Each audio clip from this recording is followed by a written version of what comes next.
They thought she was just some woman walking her dog too late at night.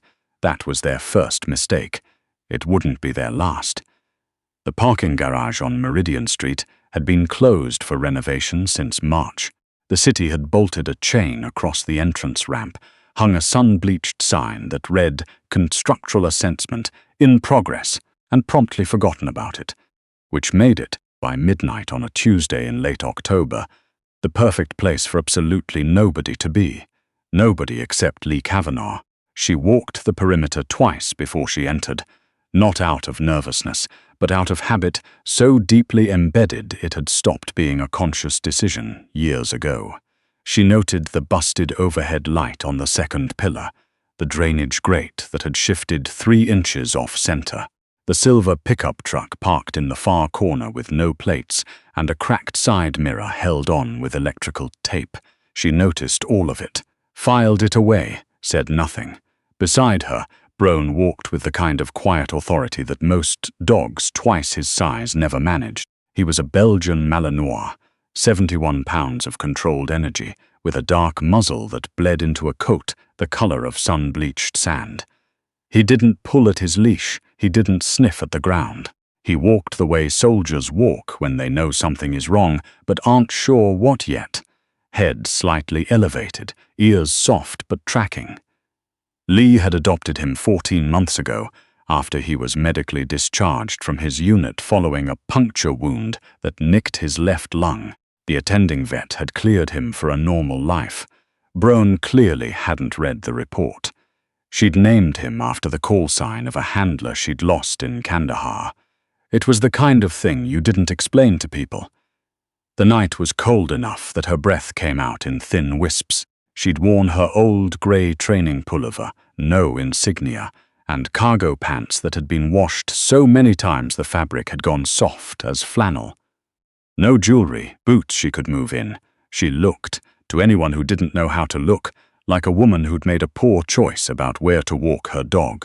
She heard them before she saw them, 3 of them, emerging from the stairwell on the east side of the 2nd level. They weren't trying to be quiet. There was a particular kind of man who'd learned, somewhere along the way, that loudness could function as a weapon, that filling space with noise and bulk and posturing was sometimes enough to make the world step aside. These were those men. The one in front was broad-shouldered, with a beard that didn't quite cover the scar along his jaw. He wore a construction jacket with a reflective stripe across the chest, which struck Lee as almost funny. He hadn't worn it for visibility. He'd worn it so he'd look like he belonged. His name, she would learn later, was Cliff Stoddard. But in that moment, he was just the big one. The second man was wiry and loose-jointed, moving with the slightly exaggerated confidence of someone who was very aware that the big one was beside him. He had a bolt cutter hanging from his right hand, grip casual, like it was a shopping bag.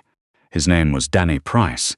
He was 26 years old and had 3 prior arrests, all of which had resulted in probation, and he had interpreted this pattern as evidence of his own cleverness. The third one stayed back, slightly older, wearing a dark canvas jacket with something bulging beneath the left side. He didn't move like the other 2. He moved like a man who had done this before and was tired of it. That was the one Lee immediately catalogued as the real problem. His name was Reuben Galt. She didn't know that yet either, but she recognized what he was. "Hey," Cliff's voice bounced off the concrete ceiling. "The hell are you doing in here?" Leigh stopped walking. She didn't turn immediately. She took one measured breath, the kind you take when you're choosing between 2 very different versions of the next 10 minutes. Then she turned and looked at him the same way she'd look at a weather report. "Walking my dog," she said. Cliff looked at Danny. Danny grinned. "Lot of closed buildings in this city," Cliff said, taking a step forward. "You pick a real interesting one. Chain was loose," she said simply. That was true. She'd noticed it on a walk 3 nights ago. The city worker who'd installed it had used the wrong gauge padlock for the bolt, and the whole assembly had been rattling free since the first hard rain. She'd made note of it then, in the same way she made note of everything. The parking garage, away from the street, had become part of her and Brone's late rotation. She liked the echoes. She liked that she could hear things coming. What she hadn't accounted for was that someone else had also noticed the loose chain. Cliff took another step. He was maybe 30 feet away now. "That's a nice dog," he said, and the way he said it made it into something else entirely. Brone didn't growl. He didn't bark. He simply stopped walking and sat down, straight-spined, facing the three men with a stillness so absolute it was almost theological. "He's trained," Lee said. "Fair warning, trained." Danny echoed the word like it was amusing. He let the bolt cutter swing once in his hand. "What's he gonna do, fetch us to death?" The third man, Reuben, hadn't said anything. He'd shifted his position slightly, forward but sideways, angling. She tracked it without moving her eyes. "We just need the building clear," Cliff said, and now his voice had dropped into something more businesslike, which was worse than when it had been loud. "You and the mutt take a walk. Nobody's got a problem." "It's a public facility," Lee said. "City property." "Yeah, well, the city ain't here tonight." She looked at him for a moment, then she looked at Danny, then she looked briefly but completely at Reuben. "Neither is whoever you're waiting for," she said. "They're not coming." Something shifted. She saw it move across Cliff's face like a cloud crossing the sun. "What did you just say?" "The handoff," she said. "3rd Tuesday. Midnight window. You've been here 40 minutes already. They're not coming." The silence that followed was the specific kind that happens when a room full of people realizes simultaneously that the situation is not what they thought it was. Danny's grip on the bolt cutter changed. "Who are you?" Cliff said. His voice had lost its shape. "I told you," Lay said. "I'm walking my dog." Reuben moved. He came from the left, faster than she'd expected from a man who'd been so deliberately still.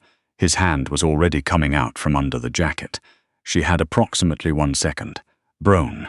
Deckle. The command left her mouth the same instant her body was already moving. Not away, but toward, cutting the angle, denying him the reach he needed.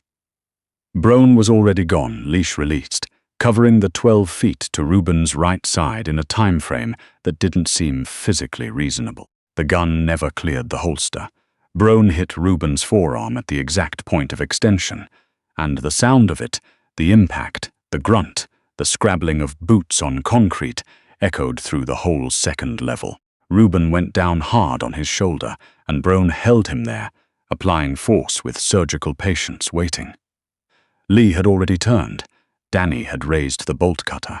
She stepped inside the swing, one hand redirecting his forearm, the other finding the back of his elbow, applying pressure to the joint in a way that made the bolt cutter hit the ground before Danny had fully processed what was happening. She used his own momentum to fold him forward, brought her knee up, and a moment later he was on the concrete, trying to remember how to breathe. Cliff had a telescoping baton. He'd gotten it extended and was coming at her from the right, and for the first time his face showed something that wasn't confidence. There was something flickering underneath it now, something that looked a lot like the beginning of understanding. She let him come. He was big, and he was angry, and angry big men tend to telegraph. He brought the baton down in a diagonal that would have been devastating against someone who stayed where they were. She wasn't where she was. She'd shifted left inside his striking arc, and as the baton hit the ground, she stepped onto his wrist with her full weight, reached up with both hands, and made 3 very specific adjustments in very quick succession. The baton clattered away. Cliff went to his knees, then his face with a sound like a sack of wet cement. He lay still. The whole thing had taken 14 seconds. Lee stood in the middle of the 3 of them. Her breathing was slightly elevated. The breath still came out in wisps in the cold air. She rolled her right shoulder once, old rotation injury that tightened up in October, and looked at Brone. He was still on Reuben, waiting, calm, doing his job. "Good boy," she said. Reuben, face against the concrete, said something unintelligible. "Don't move," she told him. He responds to that. She stepped over Danny, who was curled on his side, making the quiet sounds of a man reassessing every choice that had led him to this moment. She crouched next to Cliff, checked his pulse, steady, strong, and zip-tied his wrists with the pair she kept in her left cargo pocket. Then Danny, then Reuben, calling Brone off first, watching the dog step back with a discipline that still, 14 months later, struck her as extraordinary. She straightened up. The parking garage was quiet except for the distant sound of traffic on Meridian and the particular silence of concrete at midnight. She found Reuben's phone in his jacket pocket. No passcode, the screen was cracked and the auto-lock had been disabled, which told her something about how he operated. She didn't go through it. She just looked at the last outgoing call. It was to a number with a 502 area code, Louisville. She took a photo of it with her own phone and put Reuben's back where she'd found it. Then she sat on the hood of a car that had been abandoned on the first level, a rusted-out Dodge with a parking boot on the rear wheel. And she waited, and she called the number she called when she needed someone who didn't ask unnecessary questions. The line picked up on the second ring, Kavanaugh. The voice on the other end was female, brisk, and intimately familiar with the concept of phone calls at midnight. Evening, Commander. Commander Vera Austin had spent 22 years in naval special warfare before her knee had made the decision her pride wouldn't. She ran a private security consultancy now, which was a polite way of describing something considerably more nuanced. She was the kind of woman who kept a notepad and a weapon within equal reach at all times, and who had never once in Lee's experience expressed surprise at anything. "You sound like you're in a parking garage," Vera said. "Meridian Street, the closed one. What time's the warrant?" "I don't have a warrant." A pause. Not surprise, calculation. 3, Lee said. "I've got 3. One's carrying Louisville connection, 502 number. I think it's Galt." Another pause. "Reuben Galt. That's my read." Vera had gone quiet in the way she went quiet when she was moving pieces. Lee had learned years ago to let those silences run. "How's Brone?" Vera asked. "Excellent, as always. Anyone need a hospital? Danny Price might need to see someone about his elbow. He'll live." She heard keys on a keyboard. "I'll have someone there in 12 minutes, Vera said. "Don't let the Galt one make any calls. Already handled. And Kavanaugh, yeah, the handoff they were waiting for." Vera's voice had shifted just slightly. It wasn't a person. Leigh looked at the truck in the corner, the silver pickup with the missing plates and the cracked mirror. She hadn't searched it yet. "How bad?" she asked. "Ceramic composite," Vera said. "Untraceable, enough to take down a building." The cold settled around her differently then. She looked at the truck for a moment. Where was it going? Federal Courthouse. Thursday morning. High-profile sentencing. Leigh exhaled slowly. She stood up from the Dodge and walked toward the silver truck. She didn't touch it.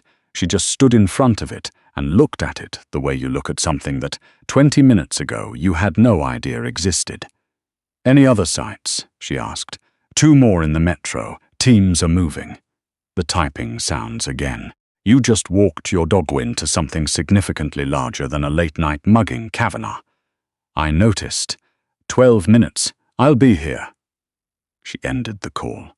She walked back to where Brone was sitting between the 3 men, still and watchful in the way he always was, performing a duty that nobody had asked him to perform in this specific moment, but that he'd apparently decided was appropriate on his own.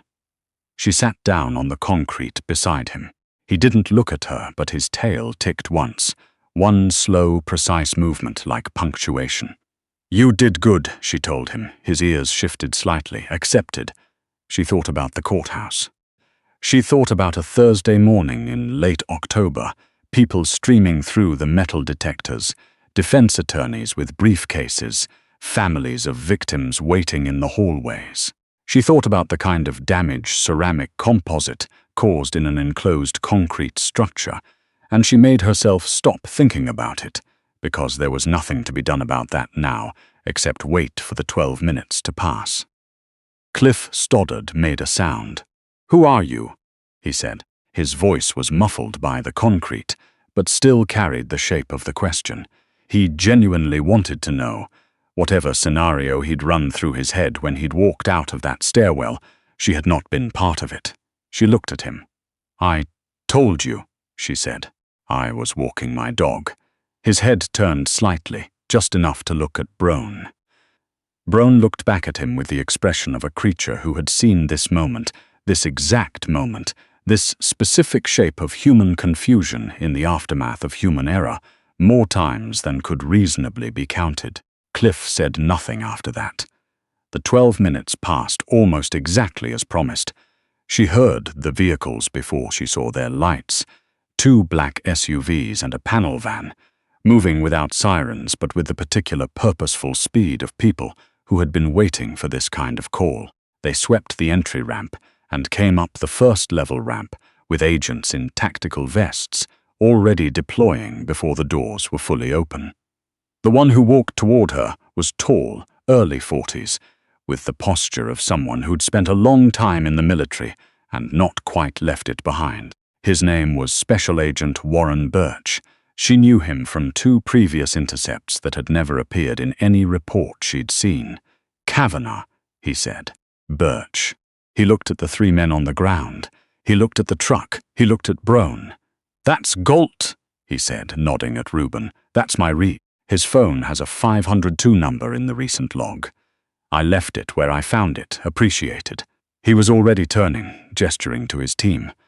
"The truck," she said. "Don't move it until the EOD unit clears it."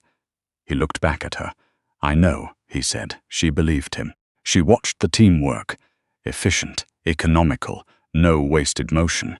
Reuben was photographed, bagged, tagged, and read his rights in the time it took Lee to clip Brone's leash back on. Danny Price was helped to his feet by 2 agents who were not particularly gentle about it. Cliff Stoddard required more effort and a set of cuffs heavier than the zip ties she'd used. Birch came back to her as his team was securing the truck's perimeter. "You want a formal statement?" he asked. "You know my answer." "Off the record. I was walking my dog," she said. "The chain on the ramp was loose. I went in. They were here. They made some choices. I made some responses." He looked at her for a moment with the expression of a man who had many follow-up questions and had decided on reflection that none of them would be productive. "The other 2 sites," she said, "secured 20 minutes ago. The tension she hadn't been aware she'd been carrying released itself from somewhere between her shoulder blades." "Good," she said. Birch looked at Brone again. "Medical discharge?" he asked. 14 months ago. He worked like that every time." She looked at Brone. Brone was watching the activity around the truck with the focused interest of a professional who understood the nature of the situation and had his own opinions about the way the EOD team was approaching it. "Every time," she said. Birch nodded once, the way men who don't easily give compliments do when they've decided one is warranted. "Courthouse saves a lot of lives, Kavanagh." "It wasn't me," she said. "I was in the wrong place at the wrong time. Brone just does his job." Birch smiled, brief, genuine, and quickly gone. "You need a ride? We'll walk." "It's midnight. It's fine," she said. "We know the route." She clipped her collar lead and walked toward the exit ramp. Behind her, the garage was filling with light and sound, and the organized machinery of federal response. The EOD unit was suiting up. Birch was on his radio. Someone was photographing the truck's undercarriage. The chain at the base of the ramp was still loose. She stepped over it. The street was cold and empty. The nearest streetlight was a block north, throwing a long orange cast across the wet asphalt. Somewhere far off, a car alarm was cycling through its sequence, the sound thin and plaintive in the October air. Brone walked beside her, no leash pull, no distraction. Present, the way he always was. She put her hands in the pocket of her pullover and thought about nothing in particular for half a block, which was about as close as she got to rest these days. "You know," she said to him quietly, "we were just supposed to walk tonight." He didn't answer, but his tail moved, that same single, deliberate tick, and she decided that was enough. They turned north on Meridian and walked until the lights of the parking garage were gone behind them, two shapes receding into the dark, the sound of their footsteps fading until there was nothing left to hear at all.